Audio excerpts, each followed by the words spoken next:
In the cradle of ancient China, an emperor faced a challenge that could change the world forever: how to control wealth, trade, and power without relying on gold and silver alone. His solution would redefine the very meaning of money. It was the Song dynasty around the 11th century.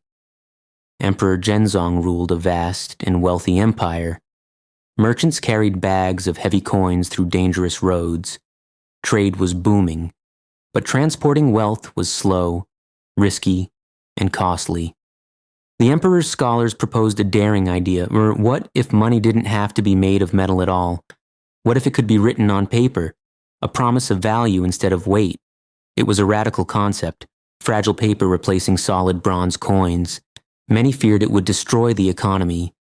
Yet Emperor Zhenzong saw beyond the fear. He saw opportunity.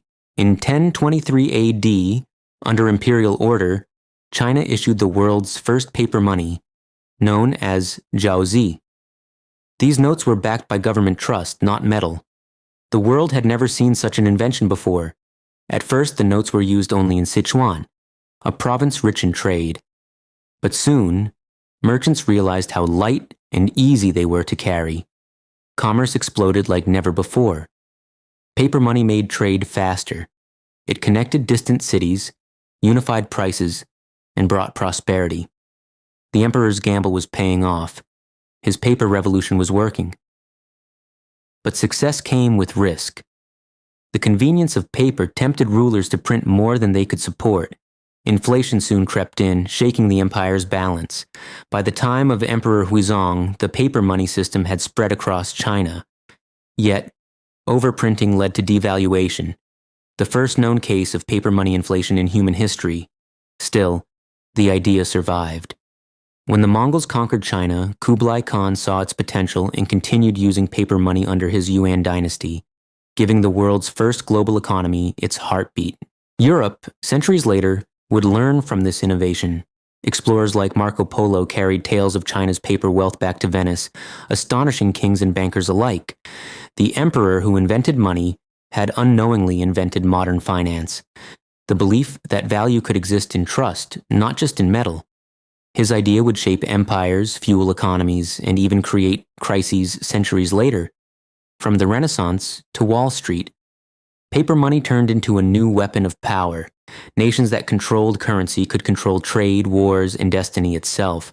From China's jiaozi to the dollar bills in our pockets today, the journey of money began with a single emperor's imagination. He didn't just change how people traded, he changed how they believed. Trust became the new gold. Even now, digital money follows the same rule: faith in systems, not in substance. What began as ink on silk has become code in cyberspace.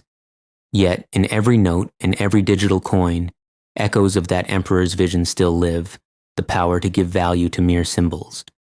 History remembers conquerors and warriors, but rarely the dreamers who changed invisible things like money, trust, and faith. The emperor who invented money didn't build monuments. His legacy was printed, not carved, a story that still circulates in every economy. Today, every credit card swipe, every digital payment, traces back to that one ancient thought: value is belief. And though centuries have passed, his invisible empire still stands, built on paper, trust, and the imagination of one man. Perhaps that's the real power of money, not its material, but its magic to move people, empires, and time itself. The emperor who invented money may have faded into dust, but his idea became immortal, the heartbeat of civilization itself.